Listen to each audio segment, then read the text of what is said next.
नमस्कार, मैं वर्षा प्रगट फिर से आपका स्वागत करती हूँ हमारे चैनल में ग्लोबल लेंस पे। आज संडे स्पेशल है और हम आज एक विशेष टॉपिक के साथ आपके सामने उपस्थित होते हैं। दोस्तों, भारत का इतिहास अगर हम पढ़ते हैं तो बहुत सारे आक्रांताओं ने हमारे देश के ऊपर आक्रमण किया और फिर धीरे-धीरे हमारे देश की संस्कृति को नष्ट करने की उन्होंने कोशिश की।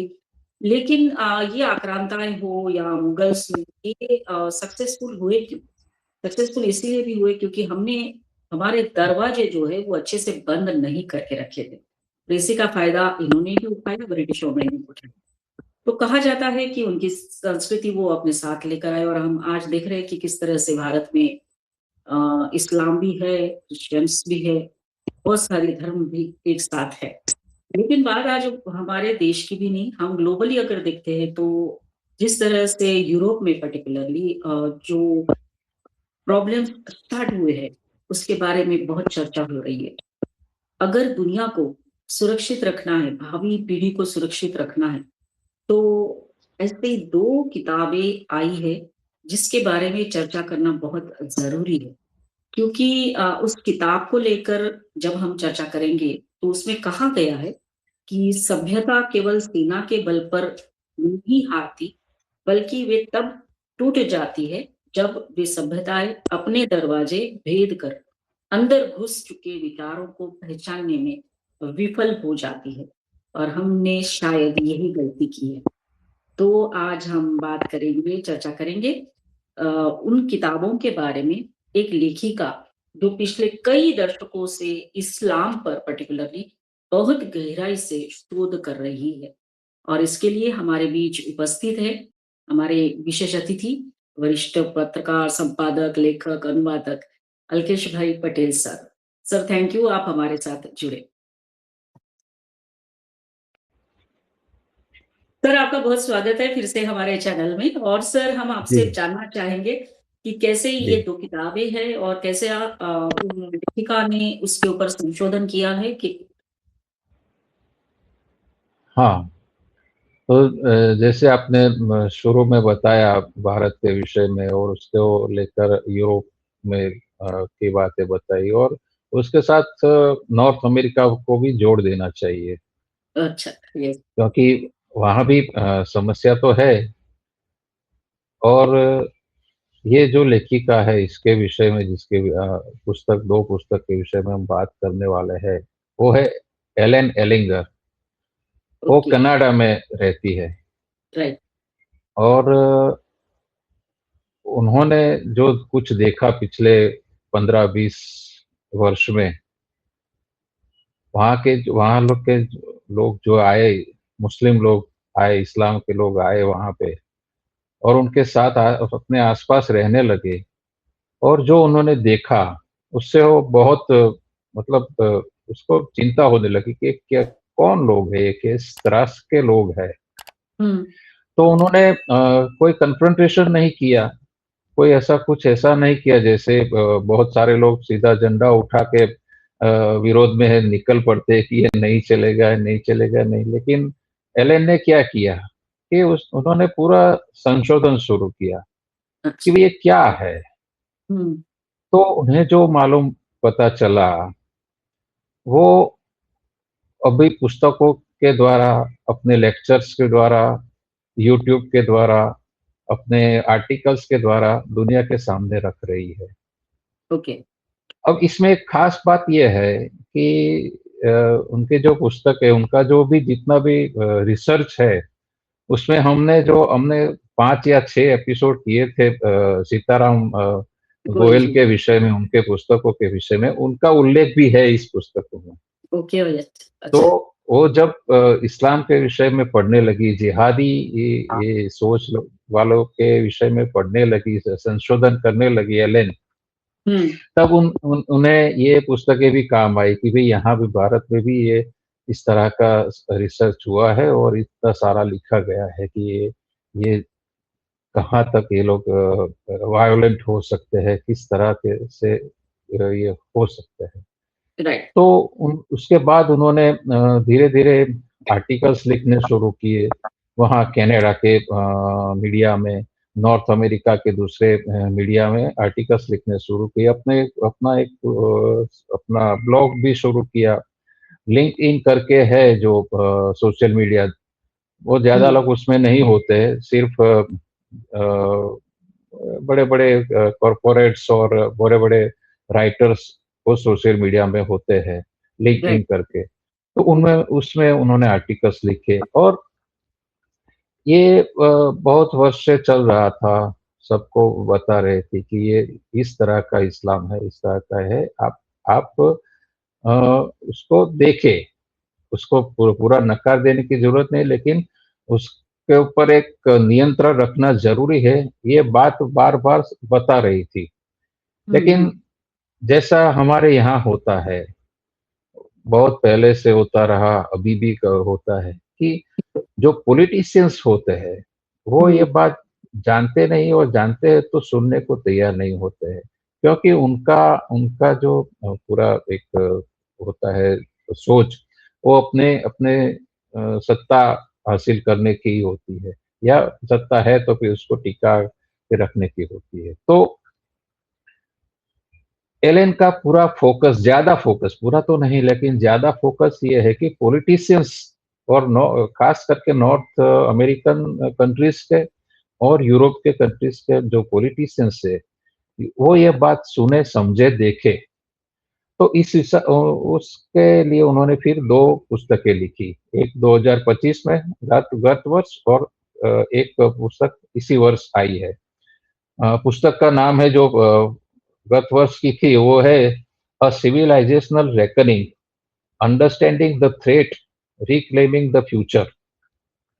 और यस। जो इस वर्ष 2026 में आई है, उसका नाम है the hidden curriculum of Islamic schools, hmm, from prayer to sharia, a child's indoctrination.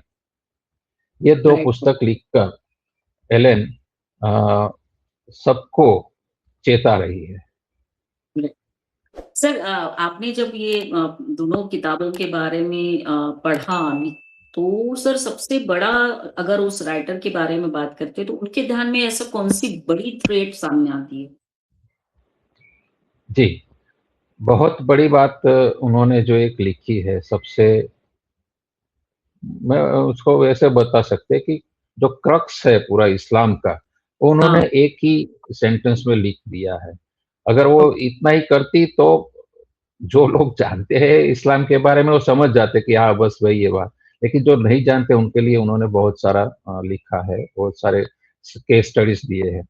वो बात क्या है? वो बताती है कि जो शरिया है, इस्लाम में जो शरिया है, वो ही उसको चलाता है। हुँ, तो ओ और क्या है, वो कोई धर्म नहीं है, शरिया कोई धर्म नहीं है, एक कानूनी व्यवस्था है। हुँ, इस्लाम के में जो लोग मानते हैं, उनके लिए और जो लोग नहीं मानते हैं, उनके लिए भी ये एक कानूनी व्यवस्था है। ये कोई धर्म, पंथ या ऐसा कुछ भी नहीं है। जो हमारे हमारे विद्वान बहुत दशक से ये बात कह रहे हैं कि ये एक पॉलिटिकल मूवमेंट है। तो हुँ, यही बात एलन ने वहाँ बैठ हाँ, के समझी, कनाडा में बैठ के समझी और उसको सबके सामने ला रही है। तो हुँ, वो कहती है कि अगर अगर चेता रही है जो वेस्टर्न कंट्रीज़ को, इन जनरल वेस्टर्न कंट्रीज़ को कि भाई आप लोग अपने दरवाजे खोल रहे हैं, लोगों को इन लोगों को आने दे रहे हैं। लेकिन वो आने के बाद क्या करते हैं?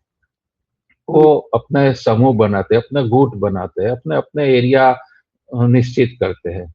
हुँ, अ, डेमोग्राफी भी बदलती है उनके कारण यस। और फिर ये जब थोड़े एक लेवल पे पहुँचता है, उसके बाद वो शरिया लागू करते हैं और जो लोग मुस्लिम हैं, उनके ऊपर तो लागू करते हैं, लेकिन जो वेस्टर्न कंट्रीज़ में वो जिस देश में वो आए हैं, हुँ, हुँ, मानो कि यूरोप में आए हैं या कनाडा में आए हैं या यूएसए में आए हैं, हुँ, तो वहाँ भी ये लागू करने पे पूरी कोशिश। मतलब कोशिश कोशिश नहीं, वो उसको थोप ही देते हैं। वहाँ के पॉलिटिशियंस को वो ये पूरा समूह मजबूर करता है, भी हमारी बातें मानो। वेस्टर्न कंट्रीज़ के अपने जो कल्चर है, अपने जो बहुत सदियों से जो संस्कृति है, जिस तरह की एक समाज व्यवस्था है, पारिवारिक व्यवस्था है, वो सबको ये लोग जो आते हैं अ, इन कंट्रीज़ से इस्लामिक कंट्रीज़ से लोग, वो मानते नहीं हैं, वो मानने को तैयार ही नहीं होते कि नहीं भाई, हम यस। यहाँ आए हैं, अब हम हमारा कल्चर लेके आए हैं और आपको ये मानना होगा। तो इस इस बात को एलेन बहुत ज़ोर-ज़ोर से कह रही है कि भाई इस तरह से तो ये समाज किस तरह से टिकेगा? हमारा समाज कैसे टिकेगा? जैसे जो चिंता हमारे यहाँ भारत में भी है। हमारे यहाँ पिछले कुछ समय से खास करके गृह मंत्री अमित शाह जी ने अभी जो लास्ट मंथ में बताया कि डेमोग्राफिक चेंज जो हुआ है, तो क्यों और कैसे हुआ है उसका पूरा संशोधन उसका पूरा बाहर लाने के लिए एक कमीशन बिठा दिया है। हुँ, तो ये बात एलेन वहाँ जानती है कि ये सब वहाँ हो रहा है। वो वहाँ के पॉलिटिशियंस को चेता रही है कि भई आप ये देखो, होता क्या है कि इन लोगों का जो शरिया लागू करने का जो एक जुनून है, जो एक जिहाद है एक प्रकार से, उससे दूसरे लोगों को जो नॉन बिलीवर्स है, जो इस्लाम में नहीं मानते हैं, उनके मानव अधिकार मानव अधिकार तो सबके होते हैं। तो जैसे हम भारत की बात करें, अगर यहाँ कोई आके बोलेगा कि नहीं भई इस शरिया ही लागू होगा और यही होगा, तो हमारे मानव अधिकार का क्या? हुँ, तो जो ये लेखिका है, जो एलेन एलिंगर है, वो यही बात बता रही है सबको। भई आने दो वो आए भले आए लेकिन उनके ऊपर एक तरह से एक नियंत्रण जो देश है, उसके कानून व्यवस्था, उसकी सामाजिक व्यवस्था, उसकी जो भी सांस्कृतिक व्यवस्था, उसका नियंत्रण होना चाहिए, ना ही कि ये लोग जो आए हैं वो अपना ही उल्लू सीधा करने के लिए दबाव डाले और ये बात वो पॉलिटिशियंस को खास करके समझा रही है। बिल्कुल। सर, आपने जैसे कहा कि वो अपनी बात थोपने की कोशिश करते हैं। सर, इसके तो कई सारे उदाहरण हैं सर, अगर हम देखते हैं तो जहाँ-जहाँ ये लोग आ गए वहाँ-वहाँ पूरी तरह से धर्मांतरण भी हो गया और वो कंट्रीज़ काफ़ी सारी मुस्लिम कंट्रीज़ आज मानी जैसे फॉर एग्ज़ाम्पल ईरान है, इजिप्ट है। लेकिन सर, जब आपने कहा कि उन्होंने काफ़ी सारी केस स्टडीज़ भी की है, तो भारत के बारे में कुछ लिखा है सर उसमें? भारत के बारे में लिखा नहीं है लेकिन एक उनका जो वीडियो है उनका वो भी इस तरह से पॉडकास्ट में भाग लेती है। तो एक वीडियो में उनको उन्होंने कश्मीर का उल्लेख किया है। ओके। हाँ, स्पेसिफिकली कश्मीर का उल्लेख किया है और उन्होंने बताया है कि जिस तरह से कश्मीर का डेमोग्राफी पूरा चेंज हुआ और 90s में 1990 में जिस तरह के वहाँ के लोगों को भागना पड़ा हुँ, और हुँ। अभी वहाँ जो परिस्थिति है, उसका उन्होंने उल्लेख किया है, वो उनके स्टडी में आया होगा। तो राइट, वो एक उल्लेख है कि कश्मीर की बात उन्होंने की है। राइट, लेकिन अ, बात क्या है, उनका जो एक मैंने जैसे बताया कि उनका एक जनरल वो चिंता है, एक राइट। सब सभी देश के लिए और खास करके वेस्टर्न क्योंकि वो वहाँ पे रह रही है, वहाँ उन्होंने देखा है। कनाडा में वहाँ जो उनके आस-पास लोग आए हैं, वो जो भी उन्होंने देखा है, तो उसके विषय में वो बताती रहती है। तो जो पहली पुस्तक है, ये जो हमने बात की hmm, civilizational reckoning, hmm, understanding the threat, reclaiming the future. अब देखो इसका इसका टाइटल ही, उसका शीर्षक ही बहुत ही मतलब स्पष्ट कर देता है बातें, कि भाई बिल्कुल। ये जो एक थ्रेट बन रहा है हमारे लिए मतलब उनके लिए जो कनाडा और नॉर्थ अमेरिका के दूसरे कंट्रीज और यूरोप के लिए ये एक थ्रेट बन रहे हैं।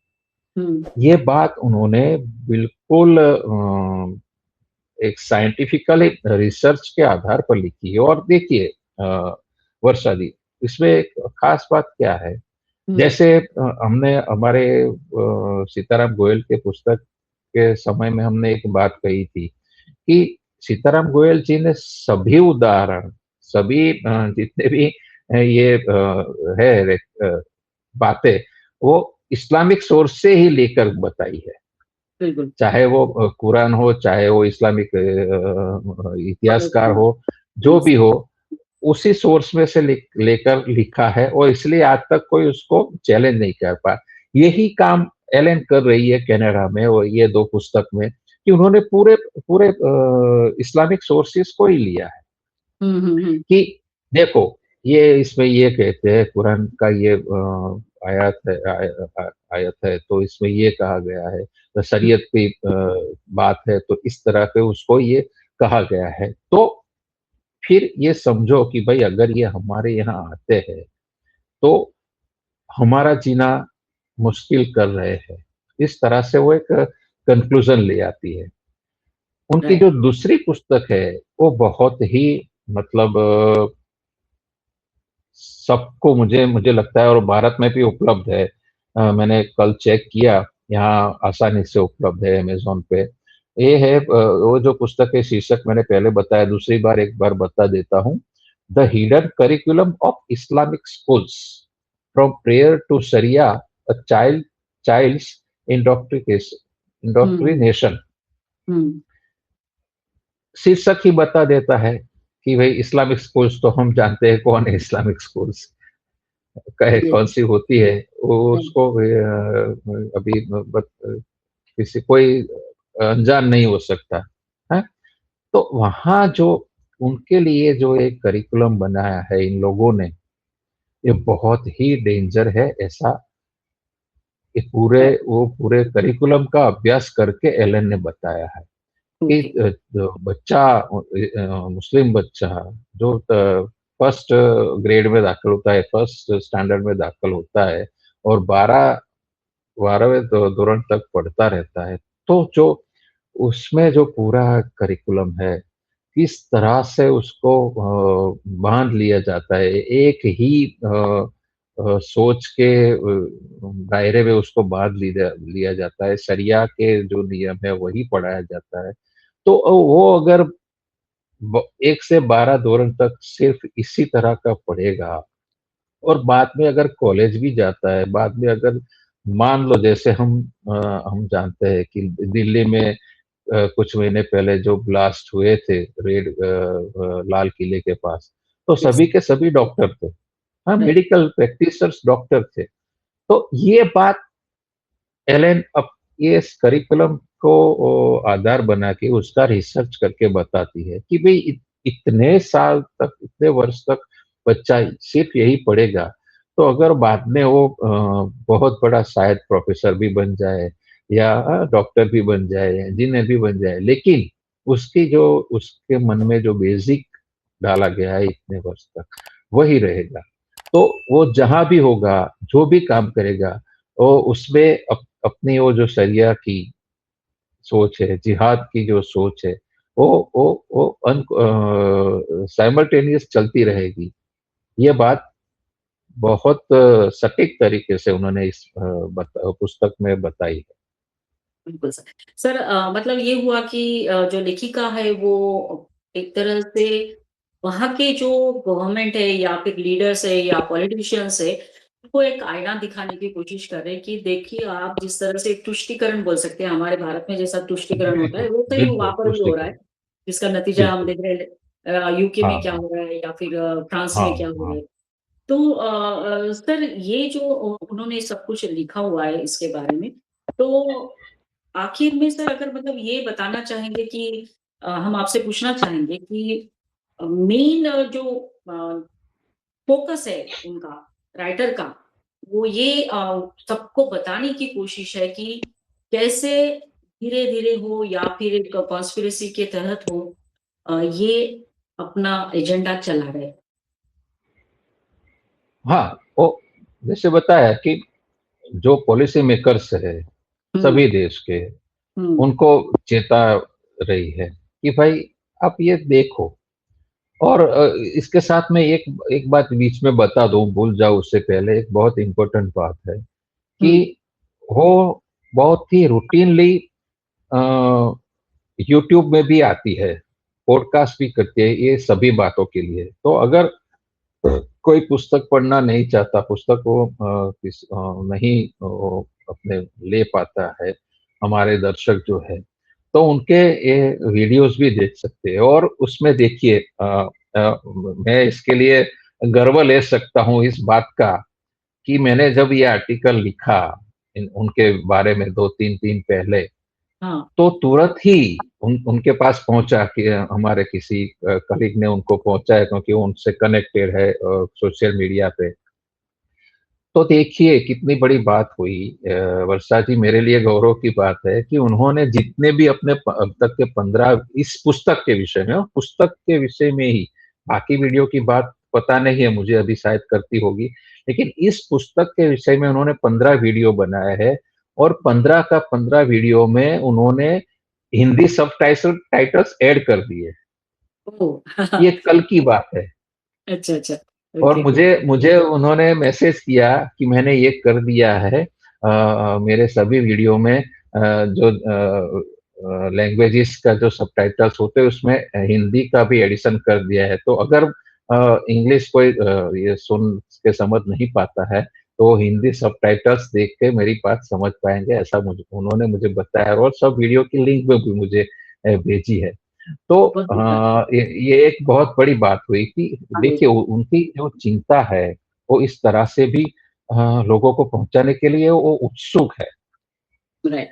वरना वरना देख हम जानते हैं कि इतने बड़े वेस्टर्न के इतने बड़े रिसर्चर और राइटर लोग हमारे यहाँ के कुछ, हम कितना भी उनके विषय में उनके लिए कुछ करें, लेकिन ध्यान पर नहीं लेते हैं। लेकिन ये लेडी ने, ये राइटर ने, एलन एलिंगर ने तुरंत ही ध्यान में लिया, तुरंत ही उसपे कोर्स करेक्शन तो नहीं कह सकते, लेकिन एडिशन किया कि भई हिंदी के लोग अगर मेरी बात जानना चाहते हैं, बात समझना चाहते हैं, तो ये हो सकता है।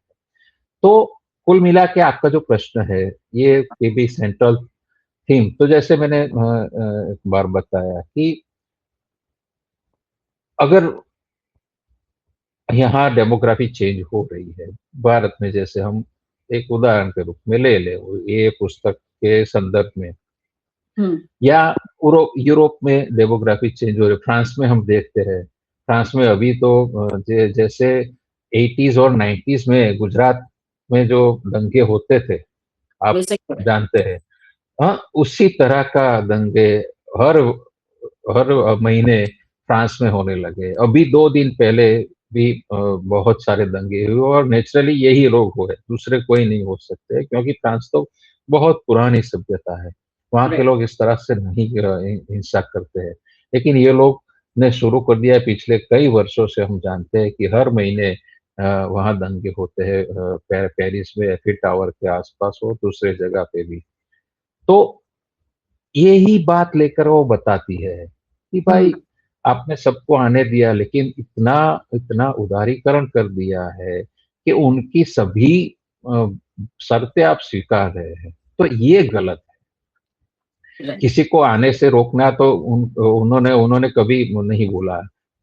लेखिका ने कभी नहीं बोला कि रोक लो, सबको नहीं आने देना चाहिए, सब दरवाजे बिल्कुल सरहद बंद कर देनी चाहिए, ऐसा भी नहीं बोलती। वो एक ठीक। बहुत ही उदार रूप से उस वो बात को लेती है, लेकिन ये कहती है कि जो देश का जो कानून है, उस कानून को ये लोग मानें, ये इतना तो एंश्योर करना ही होगा।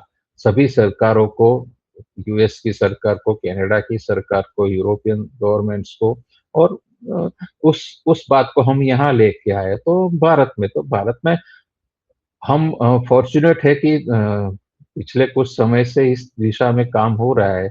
लेकिन यूरोप के देश और अमेरिका अभी भी नहीं, अमेरिका थोड़ा समझता है, उसने उसने पूरा का पूरा नहीं खोल दिया है। लेकिन फिर भी आप शायद जानते होंगे, कभी-कभी मैंने किसी पॉडकास्ट में ये बात बताई है, मुझे पता नहीं है, लेकिन वहाँ का जो एक स्टेट है, न्यूयॉर्क के पास एक जगह है, वो पूरा का पूरा इन लोगों ने शरिया सिटी डिक्लेयर कर दिया है। वहाँ राइट। यूएस सिटीज़न गवर्नमेंट का आदमी यूएस सिटीज़न कोई नहीं जा सकता है। ये यहाँ तक की स्थिति आ चुकी है यूएस में भी।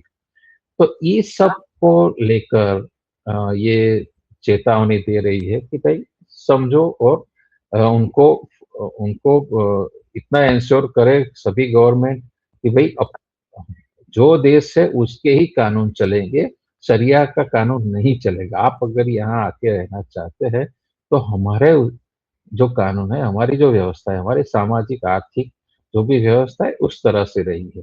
ये एक उनका जो है पूरा दोनों पुस्तक का और उनके पूरे रिसर्च का, सभी बातों का, आर्टिकल्स का, ये एक सेंट्रल थीम है। Right sir. तो सर अभी हम भारत की अगर बात करते हैं तो भारत भी इस समस्या से जूझ रहा है। पश्चिम बंगाल में हमने देखा कि कितने सारे बांग्लादेशी आ जाते हैं। अभी पता नहीं, अभी सरकार बदल गई है तो क्या होता है मालूम नहीं। लेकिन सर अगर ये जो लेखिका है, अगर ये पर्टिकुलरली फोकस कर रही है यूरोपियन कंट्रीज और नॉर्थ अमेरिकन कंट्रीज सपोज, या अमेरिका हो, तो सर एक बार उनको ये भी कोशिश कर लेनी चाहिए कि भारत के बारे में भी थोड़ा सोच कर बताए लोगों को, क्योंकि क्या होता है सर, अपने यहाँ ये पुरानी आदत है।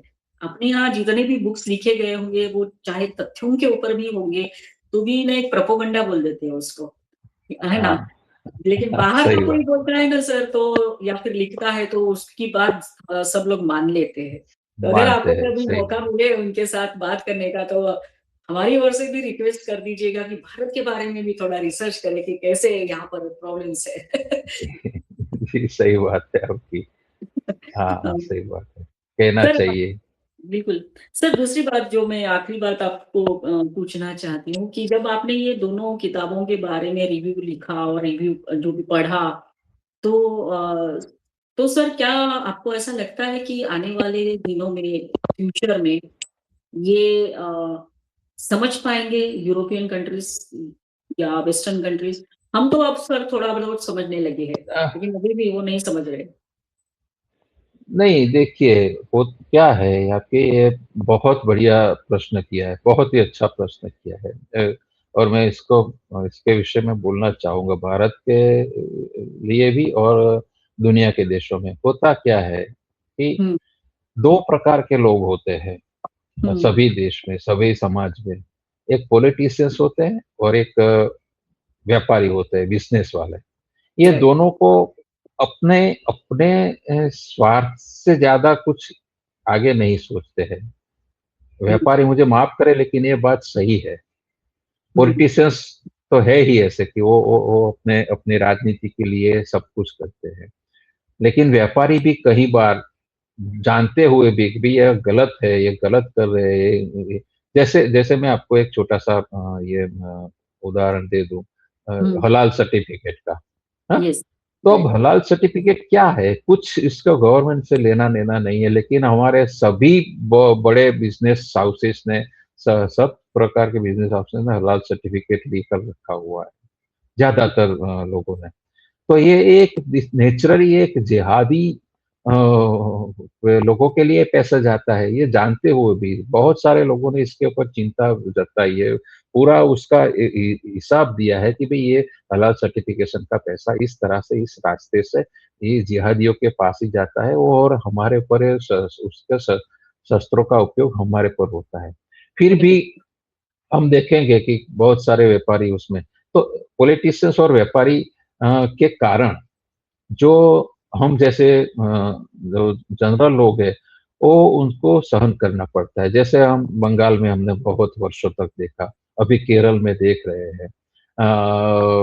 दूसरे जहाँ पे कश्मीर में है, तो हमने देखा कि 90 में क्या हुआ। कैसे आए बड़े हो गए और वो लोग तो हाँ तो ये हो रहा है यूरोप में और दूसरे देशों में। अमेरिका में अभी थोड़ा कम है।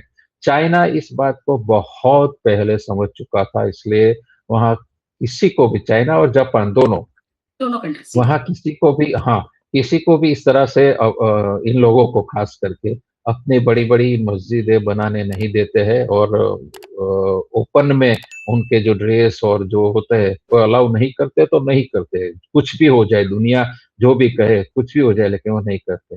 ये 2 समझदार देश है। लेकिन बाकी यूरोपियन कंट्रीज़ है, वहाँ अपने स्वार्थ के कारण पॉलिटिशियंस करते हैं, उसका जो आप जो उकेल पूछ रहे हैं, उसका उकेल ये है, क्या होगा कि बहुत सारा इनका आतंक बढ़ जाएगा, उनकी इनकी उन लोग का जो दमन है, वो ज़्यादा बढ़ जाएगा। उस दिन प्रजा लोकशाही तरीके से पॉलिटिकल अपने जो मताधिकार है, मतदान है या दूसरा कुछ करके वो पॉलिटिशियंस को भगा देगी, उस दिन ये चेंज आएगा। बिल्कुल। तो जैसे हमने हमने हम इटाली का उदाहरण जानते हैं। इटाली का जानते हैं कि अभी वहाँ राइट विंग गवर्नमेंट है। फ्रांस यस, में कुछ समय के लिए गवर्नमेंट आई थी राइट विंग कि ये बातों को न्यूट्रलाइज़ करे, लेकिन फिर से उखाड़ फेंका। तो एक सोरोस का एक जो एक पूरा नेटवर्क है, हम जानते हैं कि ओपन सोसाइटी के नाम से पूरे इस्लामिक और मिशनरी उसको लाना चाहता है सोरोस। वो वो किसी राइट विंग गवर्नमेंट को टिकने नहीं देता है। यस, अगर मोदी जैसे बहुत ही स्ट्रॉन्ग लीडर है, तभी तभी ये टिक पाते हैं और हम बच पाते हैं। तो होगा आपका जो प्रश्न का उत्तर ये होगा कि प्रजा बहुत ही जब पीड़ित होगी, प्रताड़ित होगी इन लोगों से और वो उखाड़ फेंकेगी ऐसी सरकारों को, तभी चेंज आएगा। तब तक चेंज आए ऐसा कोई लगता नहीं है मुझे। Yes, yes. तो सर अंत में सर हम यही कहेंगे कि जो लेखिका है उन्होंने बहुत बड़ा प्रयास किया है दुनिया को बताने का उनके जो जी, दोनों पुस्तकों के माध्यम से। तो हम तो सर भुगत रहे हैं सब लगभग 70 साल से आतंकवाद को भी भुगत रहे थे और देखा हमने कि कैसे डोनाल्ड ट्रम्प जो है प्रेसिडेंट ऑफ अमेरिका जो आतंकवाद का गढ़ माना जाता है पाकिस्तान उसको अपने साथ लेकर बैठते हैं। तो और क्या कहा जा सकता है कि इनकी आँखें अभी भी नहीं खुलती हैं। सर वंस अगेन मैं आपको धन्यवाद देना चाहूँगी। आपने बहुत अच्छे से सारा विस्तार में बताया और सभी दर्शकों को कहेंगे हमारा ये वीडियो ज़रूर देखिए। पुस्तकें लेना नहीं है तो ये वीडियो ज़रूर देखिए। जिनको रुचि है पुस्तकों पे वो ज़रूर पुस्तक पढ़ सकते हैं कि क्या लिखा है और जानने की कोशिश कर सकते हैं। तो सभी दर्शकों को हम धन्यवाद देना चाहेंगे। आपको भी सर बहुत धन्यवाद और हमारे चैनल को धन्यवाद। देखते रहिए, सब्सक्राइब करते रहिए, वीडियो को लाइक करके। जय हिंद सर, वंदे मातरम। जय हिंद, वंदे मातरम।